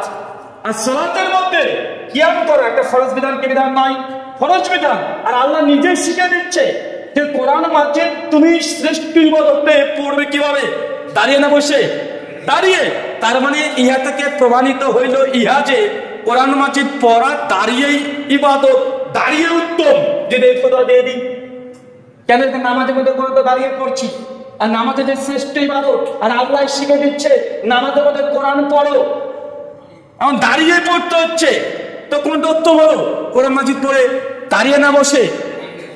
এখন যদি আমার বুঝ বুঝি আপনাদের কাঁধে চাপিয়ে দিই, এখন আমাকে খণ্ডন করেন, ভুল প্রমাণ করেন যে আমি যে দলিল দিয়েছি এদিকে আপনি একটু যে কোনো ভাবে তুমড়ে মুচড়ে ভেঙে দেওয়ার চেষ্টা করেন, আপনার ক্ষমতা নাই। আল্লাহ নবী বসে বসে কোরআন মাজিদ পড়তে বলেছে, এই মর্মে সহি কোনো রিওয়ায়াত আপনি পাবেন না হাদিসে। হ্যাঁ, একটা হাদিস পাবেন, আমাদের আয়েশা রাদিয়াল্লাহু আনহার এই রানের উপরে মাথা দিয়ে আল্লাহ নবী মসজিদে শুয়ে শুয়ে কোরআন পড়ছিলেন। তাহলে দাঁড়িয়ে পড়া আর শুয়ে পড়া পাওয়া যায়, বসে বসে কোরআন মাজিদ পড়া দলিল করে পারে। এখন যদি আমি এখান থেকে সমাধান নিতে চাই, অতএব প্রমাণিত হলো কোরআন মাজিদ দাঁড়িয়ে পড়া এটাই আদব। এখন বলেন এই বুঝটা কি সঠিক হলো? আচ্ছা, দুরুদ নামাজে আমরা পড়ি না, নবীকে সালাম আমরা দিই না নামাজে, আত্তিহাতু আমরা পড়ি না, আইয়ুহান নবী পড়ছি না, আত্তিহাতু লিল্লাহি ওয়া সালাওয়াতু ওয়া তাইয়্যিবাত আমরা পড়ছি। তো দুরুদ আর সালাম শ্রেষ্ঠ ইবাদত আল্লাহ শিখিয়ে দিয়েছে, নবীর বলছে তোমরা দুরুদ আর সালাম দাও দাঁড়িয়ে না বসে। ইহা থেকে প্রমাণিত হলো নবীকে যখনই তোমরা দরুদ সালাম করবে দাঁড়িয়ে থাকলেও বসে পড়ো। এখন যেটা আমি এই মাসালা বের করি, কি হবে বলেন তো ভাইজান? এখন আমার এই দলিলকে কে খণ্ডন করতে পারবে? ও যদি করাত নিয়ে আসে তো লোক আসতে পারবে? কারণ নামাজের মধ্যে আল্লাহ সৃষ্টি বলতে শিখে দিয়েছে কোরআন পড়বে দাঁড়িয়ে, দরুদ সালাম দিবে বসে। কারণ আমারটাকে আপনি খণ্ডন করে দেখান, খণ্ডন করতে আপনি পারবেন না। এটা কি বলেন? এটা আমার বুঝ। এটা কার বুঝ? এটা আমার বুঝ। সালফে সালেহিন কেউ বুঝেনি। তাই এই বুঝটা যত আপনার যে যৌক্তিক মনে হোক না কেন, যত লজিক্যালি মনে হোক না কেন, এই দলিলটা মারদুদ বাতিল। কেন? আল্লাহ নবী স্পষ্ট জানিয়ে দিয়েছে খায়রুন নাসি কারনি সুম্মাল্লাযিনা ইয়ালুনাহুম সুম্মাল্লাযিনা ইয়ালুনাহুম, আমার যুগ শ্রেষ্ঠ যুগ। তার মানে আল্লাহ নবী বুঝ করবে বুঝ সর্বশ্রেষ্ঠ বুঝ, তারপর সাহাবীদের বুঝ, তারপর তাবিদের বুঝ, তারপর যদি কোনো নতুন বুঝ নিয়ে আসতে চান যেটা এই তিন যুগে ছিল না, তাহলে এই বুঝটা যতই ভালো হোক না কেন, যতই গ্রহণযোগ্য মনে হোক না কেন, এই বুঝটা বাতিল হবে। আল্লাহ সুবহানাহু ওয়া তাআলা আমাদের বুঝার তৌফিক দান করো, সকলে করি আমিন। সম্মানিত সুধী, আহমদ সালাত এই জন্যই গুরুত্বপূর্ণ, কেন আপনি নিজে থেকে কোরআন মাজিদে ব্যাখ্যা করতে পারবেন না। আপনি যদি ভাষা সাহিত্য পণ্ডিত হয়ে যান, তারপরেও আপনি কোরআন মাজিদকে ব্যাখ্যা করতে পারবেন না। এখানে হাফেজ কেউ আছেন? হ্যাঁ, একজন হাত তোলেন তো। এই এটা লজ্জা পাচ্ছে রে ভাই। আচ্ছা, মাওলানা আছেন না মোটামুটি? হ্যাঁ, অনেকে আছে মাশাআল্লাহ। আচ্ছা, সূরা আল ইমরান খুলবেন, সূরা নম্বর 3 আয়াত নম্বর 55। আল্লাহ সুবহানাহু ওয়া তাআলা ঈসা নবীকে উল্লেখ করে বলছে, ইয়া ঈসা ইন্নী মুতাওয়াফিকা ওয়া রাফিকা। বাংলা অনুবাদ কি হবে? ইয়া ঈসা, হে ঈসা, ইন্নী মুতাওয়াফিকা, আমি তোমাকে মৃত্যু দিয়েছি, ওয়া রাফিকা, এবং তোমাকে উপরে তুলে নিয়েছি। এবং কোরআনে স্পষ্ট আয়াত সূরা আলী ইমরানের 55 নম্বর আয়াত দ্বারা প্রমাণিত হচ্ছে ঈসা নবী তিনি মারা গেছেন, মারা যাওয়ার পরে আল্লাহ আকাশে তুলেছেন। ডাইরেক্ট অনুবাদ। কেউ যদি গ্রামার দিয়ে করতে চাই এটাই করতে হবে কি হবে না? এটা করতে হবে না। তা আপনি যদি শুধু কোরআন মাজিদকে ভাষা দিয়ে অনুবাদ করতে চান, ভাষা দিয়ে বুঝতে চান, আপনি পারবেন না। এই জন্য দুটো জিনিস গুরুত্বপূর্ণ, ফাহমুস সালাত। আর ফাহমটা কার নেবেন? কোরআন মাজিদ অথবা হাদিস থেকে। ইসলাম, হাদিস, নবী কি ব্যাখ্যা করেছে, এটা গুরুত্বপূর্ণ। আপনি এমন এক কোরআন মাজিদ পেলেন যে নবীর কোনো বুঝ নেই, আপনি আপনার বুঝ করছেন, আপনি পথভ্রষ্ট অবধারিত হবেন। আল্লাহ নবীর কাছ থেকে কোনো তাফসীর পাচ্ছেন না, কোনো ব্যাখ্যা পাচ্ছেন না, সাহাবীদের বুঝ নেন। সাহাবীদের বুঝ যখন পাচ্ছেন না, তখন তাবেঈদের বুঝ নেন। 3 প্রজন্ম শেষ, যখন কোনো কারো বুঝই পাচ্ছেন না, কি বুঝে আছে, তখন চলে আসবে ফুকাহা, মুহাদ্দিস, এদের ব্যাখ্যা। আল্লাহ সুবহানাহু ওয়া তাআলা আমাদেরকে এই উসুল, এই নীতিমালা, সালাফদের ফাহাম বোঝার তুমি তৌফিক দান করে সকলে পড়ি আমিন। আল্লাহ সুবহানাহু ওয়া তাআলার কাছে দোয়া, আমরা যেন মৃত্যু পর্যন্ত সালাফদের ফাহাম নিয়েই, তাদের বুঝে আমরা যেন আমল এবং ঈমান, আকীদা আমরা লালন করতে পারি। তুমি আমাদের সেই তৌফিক দান করো, চলে পড়ি আমিন। আলোচনা শেষ করে দিই।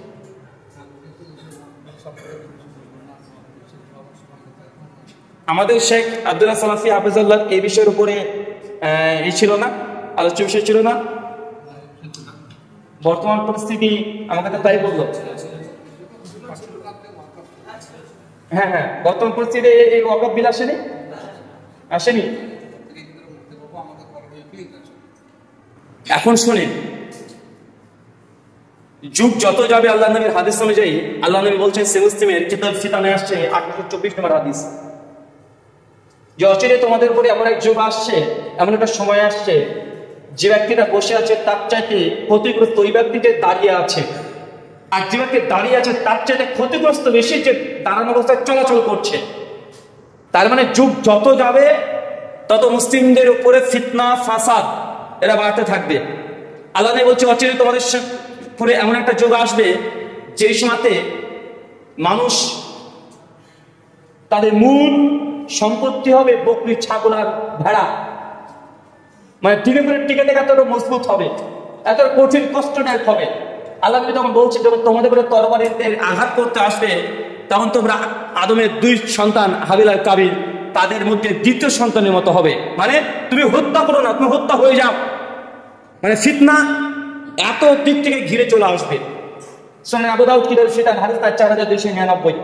আল্লাহ নবী বলছেন সালমান রাদিয়াল্লাহু আনহু থেকে হাদিসটা দেওয়া হচ্ছে সহিহ সনদে, যে অচিরে আমার উম্মতের উপরে গোটা বিশ্বের বেধর্মীরা এমনভাবে ঝাঁপিয়ে পড়বে যে ক্ষুধার্ত একটা প্রাণী বা সিংহ, ক্ষুধার্ত সিংহ বা খাবার দেখলে যে ঝাঁপিয়ে পড়ে, সেইভাবে আমার উম্মতের উপরে ঝাঁপিয়ে পড়বে। চিন্তা করতে পারছেন, একটা সিংহ যদি 1 মাস 1.5 মাস না খেতে পায়, আর যদি মাংসের একটা টুকরা পায়, কিভাবে ঝাঁপিয়ে পড়বে ওটাকে কল্পনা করেন। নবী মিসালতে বলছেন আমার এই উম্মতের উপরেও বিজাতিরা, মানে পৃথিবীর যত বেধর্মীরা আছে, তারা আমার উম্মতের উপরে ঝাঁপিয়ে পড়বে ওইভাবেই যেইভাবে ক্ষুধার্ত প্রাণী খাবার দেখলে ঝাঁপিয়ে পড়ে। সাহাবীরা বলছে ইয়া রাসূলুল্লাহ, সেই সময়টা মুসলিমরা কি সংখ্যায় কম থাকবো? আল্লাহ বলছে না, মোটেও সেই সময় আমার উম্মত কম থাকবে না। সাহাবীরা বলে ইয়া রাসূলুল্লাহ, সেই সময় যদি কম না থাকি তাহলে আমাদের উপরে ঝাঁপিয়ে পড়বে ওটা বিশ্বের অমুসলিমরা, বিজাতিরা। আল্লাহ বলছেন সেই সময় আমার অনুসারী উম্মাহ তারা এত পরিমাণে হবে যে গুনতে পারবে না, কিন্তু তারা হবে স্রোতের আবর্জনার মতো। স্রোত যেদিকে যায় ওই দিকে তারা ভাসবে। তো উম্মত এখন কোন দিকে ভাসে? ওই উম্মতকে দেখলে বোঝা যায় যে এরা মুসলমান। রাস্তাতে চললে তো কাকে সালাম দিল বোঝার উপায় নাই। ও মুসলমান না খ্রিস্টান তাই বোঝা যায় না। ওকে ফোন করছে, দেখছে কোন একটা হিন্দু দাদা, মানে ওনার দোকানের দেখছে মালিক ফোন করছে, দাদা নমস্কার, কেমন আছেন? ও বলছে নমস্কার দাদা, কেমন আছেন বলেন। মানে ভাতৃত্ব দেখাচ্ছে, নমস্কার দিয়ে আছেন না কথা বলেন। তো এটা যে উন্মত আপনি বুঝবেন কিভাবে? ও দাড়ি মুছ বাদ দেন, মানে তাদের প্রত্যেক মুষ্টিকে সে মিলে গেছে যায় না। সেই বুখারী একাধিক হাদিস কিতাবে ফিতানরা পড়ে দেখবেন 3066 নম্বর হাদিসে প্রত্যেকে ইমাম বুখারী পর হাদিসগুলো নকল করেছে যে আমার উম্মতের মধ্যে একটা পর্যায়ের সময় আসবে যে আমার উম্মত মূর্তি পূজারীদের মতো মূর্তি পূজাতেও তারা শামিল হয়ে যাবে। সুনান আবু দাউদ কিতাব ফিতান হাদিস নাম্বার 4597 আল্লাহ বলছেন বনী ইসরাঈল বিভক্ত হয়েছে 72টি দলে, আমার উম্মত বিভক্ত হয়ে 73টি দলে। আর আমার উম্মতের মধ্যে এমন একটা জামাত থাকবে, একটা দল থাকবে যারা ইহুদি খ্রিস্টানকে এমন ভাবে অনুকরণ করবে, যদি ইহুদি খ্রিস্টান নিজের মায়ের সঙ্গে জেনা করাকে জায়েজ মনে করে তারাও সেই কাজকে তারা নৈতিকই মনে করবে। ইহুদি খ্রিস্টান যদি বাম পায়ের জুতো ডান পায়ে পড়ে তারাও আমার উম্মত বাম পায়ের জুতোকে ডান পায়ে পড়বে। এখন আমার উম্মত আছে না এমন কথা বলেন? এই উম্মতকে চেনা যায়? এরা মুসলমান না খ্রিস্টান? এরা ইহুদি না নাস্তিক? মুসলমানের সন্তান আজকে কোনো চিহ্নতি পাওয়া যাচ্ছে না। তখন বলেন তো কিভাবে এই করবেন? আল্লাহ নবী তার জন্য বলছেন যে আমার উম্মত সেই সময় মোটেও সংখ্যায় কম থাকবে না। আজকে মুসলমান সংখ্যায় কম নাকি রে ভাই? 180 কোটি। কত কোটি? 180 কোটি। 2018-তে বার্মা মায়ানমার রোহিঙ্গা মুসলিমদের উপরে নির্যাতন করেছে, মুসলিমদের উপরে হত্যাযজ্ঞ চালিয়েছে। অং সান সু চি একটা মেয়ে মানুষ মায়ানমারের রোহিঙ্গা মুসলিমদের উপরে আক্রমণ করেছে না? রক্ত আর রক্ত সেই ছোঁয়াতেও, যদি সোশ্যাল মিডিয়ায় এত তখন আপনারা ব্যবহার করতেন না, কিন্তু আমরা খুব ভালোভাবে আমাদের মনে পড়ে মানে রক্ত আর রক্ত চতুর্দিকে। সব রোহিঙ্গা মুসলিমরা কোথায়? কিছু বাংলাদেশে চলে গেছে, কিছু পাকিস্তান, কিছু সৌদি আরব, কিছু ইন্ডিয়া, সব জায়গায় তারা প্রাণের ভয়ে পালিয়ে গেছে। মুসলমান 180 কোটি যারা সংখ্যায়, তারা হত্যা করেছে কোন ধর্মের? বৌদ্ধ। ওদের সংখ্যা কত? 10 কোটিও না গোটা বিশ্বে, 10 কোটিও না। চীনে কিছু আছে, আর বার্মা মায়ানমারে কিছুটা অংশে আছে, ওরা নেপালে কিছুটা আছে, মাত্র 10 কোটি। মানে ছাগল হাতিকে গোদা দিচ্ছে। 180 কোটি মুসলমান মারছে কয়জন? 10 কোটি বৌদ্ধ সম্প্রদায়, তারা মুসলমানকে রক্তযজ্ঞ নিয়ে তারা হোলি খেলছে। আচ্ছা, ফিলিস্তিনে ইতিহাস ধরতে গেলে তো ওমর ইবনুল খাত্তাবের পরেই বাইতুল মুকাদ্দাস টেম্পল অফ সুলাইমান যখন দখল করে নেয়, পরে সালাউদ্দিন আইয়ুবী রাহিমাহুল্লাহ তিনি যখন দখল করে, তারপরে আবার ইহুদিরা জবরদখল করে নিয়েছে। আজ থেকে 150 বছর আগেও মুসলমানদের নির্যাতন তারা করেছে না? দীর্ঘ 18 মাস ধরে ফিলিস্তিনে মুসলিমদের নির্যাতন করছে। তারা করছে ইহুদিরা। ওরা বিশ্বে ইহুদি কত কোটি আছে জানেন? কেউ বলতে পারবেন? হ্যাঁ,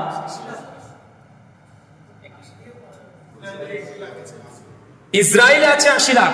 গোটা বিশ্বে ইহুদি কত আছে? জুস 1,50,00,000। মানে গোটা বিশ্বে ইহুদিদের পরিসংখ্যান মাত্র 1.5 কোটি। 1.5 কোটি মানে বুঝেন, মানে আমাদের কলকাতা শহরে, মানে আমাদের মুর্শিদাবাদের যতগুলো মানুষ আছে, মুর্শিদাবাদ গোটা মুর্শিদাবাদ মেরে যত মানুষ আছে গোটা বিশ্বে ইহুদির সংখ্যা এতটা। কোথায় 180 কোটি মুসলিম, আর কোথায় 1.5 কোটি ইহুদির বাচ্চা। তারা 18 মাস ধরে মুসলিমদের নির্যাতন করছে।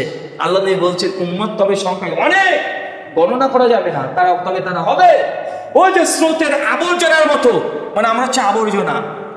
আল্লাহ নবী জানিয়ে দিয়েছেন কেন মুসলিম জাতি করে নির্যাতন হবে। দুটো কারণ বলেছে। এক, আমার উম্মত দুনিয়ার প্রেমে হাবুডুবু খাবে। দেখেন আপনি দুনিয়ার প্রেমে হাবুডুবু খাচ্ছেন না? দুনিয়া সবকিছুতে। আপনার সম্পত্তি আছে, 5 বিঘা জমি আছে। এখন যদি বলা হয় যে ভাই আল্লাহ নবীর হাদিস, কেউ যদি একটা আল্লাহর মসজিদ নির্মাণ করে দেয় বাইতুল ফিল জান্নাতে ঘর পাবে। আপনাকে যদি বলি ভাইজান আল্লাহর ঘর মসজিদের জন্য অন্তত 1 বিঘা জমি দিয়ে দেন, 1 বিঘা দিয়ে দেন, আপনি নাকি বলেন, আপনি যদি বয়স্ক চাচা 70 বছর পার হয়ে গেছে, ওকেও যদি বলেন ভাই চাচা মরে গেলে আপনার ছেলে দেখছেন একটা নামাজিরা সব বেনামাজি, ওয়ারিশ হিসেবে তারা পেয়ে যাবে। ইসলাম বলেছে জীবিত থাকা অবস্থায় বাবা তার সম্পত্তির 4 ভাগে 3 ভাগ পর্যন্ত আপনি দান সদকা ছাটাই করতে পারেন। অতএব আপনি আপনার জান্নাতকে কনফার্ম করার জন্য আল্লাহর ঘরে একটা মসজিদের জায়গা দিয়ে দেন, 1 বিঘা জমি দিয়ে দেন। আপনার তো 10 বিঘা আছে, কোনো সমস্যা নাই, দিয়ে দেন। দেখবেন মরা মানে মরবে অবস্থা, তারপরও এমন ভাবে চোখ বাঁকা করে আপনাকে তাড়বে, আমার জমি খেতে এসছে দেখ ভাই, বলবেন কি বলবেন? কথা বলেন। মসজিদের ছাদ ধারে 6 লাখ টাকা লাগবে, আপনার বাড়িতে গেলে আপনি বলেন গত বছর এটা দিলাম তো, আবার চলে এসেছেন, আচ্ছা আচ্ছা নেন নেন নেন নেন, টাকা করে চোখে নিয়ে 100 টাকা হাতে দিয়ে ভাবছি না ও মেলাকে দিয়ে ফেলেছে, এমন আছে না নাই? এটা মসজিদের ছাত্রী হতে 6 লাখ টাকা লাগবে, এমন আছে না? আল্লাহ নিয়ে বলছে দুনিয়া, আমার উম্মত দুনিয়া নিয়ে মেতে উঠবে। দেখেন দুনিয়া নেমে হচ্ছে, নিজের বাড়িটার দরজা ঠিক তৈরি করেছে, দরজা এমন সদর দরজা করতে হবে যেন গ্রামে একটা না থাকে, এমন ডিজাইন নিয়ে আসতে হবে। একদম গুগল, ফেসবুক, ইউটিউব ঘেটে ঘেটে সব শেষ করে দিয়েছে, ডিজাইনই পছন্দ হয় না, এমন আছে না? কিন্তু মসজিদের দরজা, আরে এত ভালো দরকার কি রে ভাই, মসজিদে নামাজ পড়তে যাবে, এত ভালো কি দরকার? দরজা না দিলে সমস্যা নেই, আল্লাহর ঘর আল্লাহ পাহারা দেবে, আছে না ভাই জান? আল্লাহর ঘর আল্লাহ পাহারা দেবে। কিন্তু নিজের বাড়ির দরজা কমপক্ষে 2 লক্ষ টাকা খরচ না করলে হয় না, 2 লক্ষ টাকা খাট কিনতে হবে, এমন আছে না নাই? আর ইমাম সাহেবের ঘর হবে কোথায়? সিঁড়ির তলায় করে দে। ইমাম সাহেব হুজুর মানুষ, আবার কি কত দুনিয়াদারি তার করলে হবে? সিঁড়ির তলায় ইমাম সাহেবের জায়গা আছে না ভাই জান? তার মানে আল্লাহ নবীর যে কথা, যে মুসলিম উম্মার উপরে বিপর্যয় নেমে আসবে দুটো কারণ, এক হুব্বুদ দুনিয়া, দুনিয়ার প্রেম এমন আচ্ছন্ন হয়ে থাকবে। বেটা, এই যে আমাদের তরুণ যুবকরা আছে, বিয়ে করবে, নামাজ পড়ে ভালো, ছেলেটা নামাজ পড়ে ফজরের জামাতেও আসে, কিন্তু বিয়ের সময় দেখবে না দিনদারিতা বেড়ে যায়। যদি শোনে যে কোরআনের হাফেজ মেয়েটা, কোরআনের হাফেজ, আর তার মেয়েটা এত ভালো যে বুলবুল মারামকে মাত্র 6 মাসে মুখস্থ করে ফেলেছে, আলহামদুলিল্লাহ। ছেলেটা বিয়ে করতে যাবে, মেয়েটাকে দেখতে গিয়েছে, যার পরে দেখছে যে আলহামদুলিল্লাহ তার তো প্রশংসায় পঞ্চমুখ, শিক্ষকরা প্রশংসা করছে, গ্রামবাসী প্রশংসা করছে যে মেয়েটা অনেক পরেশগার। সে 14 বছর বয়স থেকে তাহাজ্জুদের নামাজ পড়ে, কোরআন মাজিদ প্রত্যেক রমজানে 2-3 বার করে খতম দিয়ে দেয়, বুলবুল মারা মুখস্থ হয়ে গেছে, আর রিয়াদুস সালিহিনের 50% মুখস্থ করে ফেলেছে। এত মেয়েটা পরেশগার। কিন্তু যুবক, তুমি গিয়েছো দেখতে, দেখার পরে দেখছো মেয়েটা একটু চামড়াটা কালো, নাকটা একটু বাঁকা, মোটেও দর্শন ভারী না। আপনি মাথাটাকে নিচু করে চলে আসলেন, আলহামদুলিল্লাহ। জিজ্ঞাসা করছে যে ভাই তাহলে পছন্দ হয়েছে? ইনশাল্লাহ আপনাকে বাড়ি থেকে আব্বা আমার সঙ্গে একটু আলোচনা করি, একটু পারিবারিক বিষয়ে একটু মিটিং করি, দিয়ে আপনাকে ফোন করে ইনশাল্লাহ আগামীকাল জানিয়ে দেবো। ওই যে আগামীকাল ইনশাল্লাহ, আর ফোন ব্যাক হয়নি। আছে না নাই কথা বলেন? এই হচ্ছে তোমার দিনদারিতা, এটা হচ্ছে তোমার দিনদারিতা। তুমি বলছে যে নামাজি মেয়ে ছাড়া বিয়ে করবো না, আমার নামাজি হলেই হবে না, শুধু তোমাকে ক্যাটনা কাইটের মতো একদম চমৎকার, একদম চিকনা, যা যা লাগে সবকিছু লাগবে, তোমার হুরের আর দরকার নাই, দুনিয়াতে তোমার হুর লাগবে, এমন আছে না ভাইজান? তো আপনি বিয়েটা করবেন তাহলে আল্লাহর সন্তুষ্টির জন্য না। বিয়েটা করছেন কেন? যে বিয়ে করবো, একটাই বউ হবে, আমি মোটরসাইকেল নিয়ে ঘুরবো, তো লোকে বলবে যে ছেড়া পেয়েছে রে একটা, একদম জবর পেয়েছে, এটা শোনার জন্যই অধিকাংশ যুবকরা বিয়েটা, এটা লোক দেখানো, লৌকিকতা। আচ্ছা না নাই কথা বলেন? সব জায়গাতে, কোন জায়গাতে নেই, আপনি যাই করেন আগে মানুষকে দেখাতে হবে। কুরবানি করবেন, মানুষের যদি কম হয়ে যায়, মানুষে কি বলবে রে বাবা, আমার 2 ছেলে চাকরি করে, 2 ছেলে চাকরি করে, যদি একটা ভাড়া নিয়ে তাহলে খারাপ দেখায়, তো কি বলবি? মানুষ খারাপ বলবে, তো আর একটা ভাড়া এক্সট্রা নিয়ে নি, মানুষ কি বলবে, এটা থেকে বাঁচার জন্য ও আর একটা ভাড়া নিচ্ছে, এমন আছে না নাই? আপনি যেই দিকে যাবেন, আল্লাহ নবী মূল কনসেপ্টে ওই দিকে দিয়েছে, উম্মত ধ্বংসে, উম্মত মার খাবে, নির্যাতিত হবে, মূল কারণ দুনিয়া। উম্মত দুনিয়া নিয়ে মেতে থাকবে, মেতে আছে, কিছু করার নাই। যদি বাঁচতে চান, দুনিয়াকে ভুলে যান। সাহাবদের আর জুহুদ, এর উপরে অনেকগুলো বই পত্র লেখা আছে। ইমাম আহমদ বিন হাম্বলের কিতাবে জুহুদ 3 খণ্ডে বই আছে, বইগুলো পড়েন যে সালাফরা কিভাবে ইসলামটাকে গ্রহণ করেছে, ইসলামটাকে পালন করেছে।